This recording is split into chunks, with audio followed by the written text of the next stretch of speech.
भडगाव तालुक्यातील श्री क्षेत्र कनाशी येथील चक्रधर स्वामींच्या दर्शनास जळगाव लोकसभेचे महाआघाडीचे उमेदवार करण पवार व त्यांच्या सौ अंजलीताई पवार हे आज दिनांक 24 एप्रिल बुधवार रोजी पहाटे 4 वाजता कनाशी येथे पोहोचत श्री चक्रधर स्वामींचा आशीर्वाद घेतला।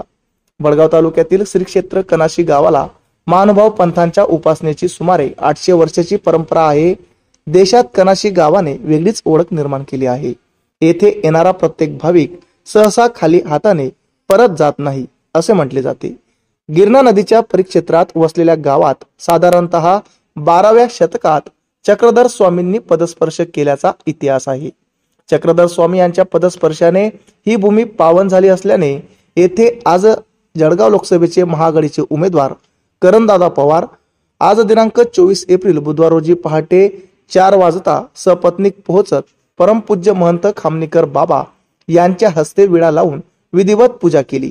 यामुळे महंत परमपूज्य खामनीकर बाबा यांनी त्यांना सपत्नीक भगवंतांच्या दरबारात आशीर्वाद दिला। आज जळगाव येथे वरिष्ठ पदाधिकारी व मतदारसंघातील कार्यकर्त्यांना सोबत घेत उमेदवारी अर्ज दाखल करणार असल्याचे पवार यांनी सांगितले। यावेळी डॉक्टर अमृत पाटील, संजय पाटील, अरुण पाटील, भालचंद्र पाटील, श्याम पाटील, विकास पाटील, शरद पाटील, सतीश पाटील, कुणाल पाटील, हर्षल पाटील, गुलाब आबा तसेच ट्रेन लाईव्ह न्यूजचे भडगाव तालुका पत्रकार लक्ष्मीकांत देसले यांसह ग्रामस्थांची मोठ्या संख्येने उपस्थिती होती। नमस्कार दादासाहेब, आपण आमच्या भडगाव तालुक्यातील कनाश येथील पावनस्थळी भेट दिली। एवढं सकाळी सकाळी येण्याचा उद्देश काय आपला?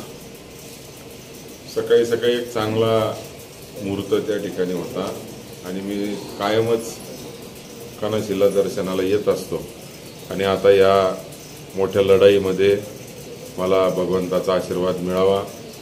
मी इथून आशीर्वाद घेऊन आज फॉर्म भरायला जाणार आहे।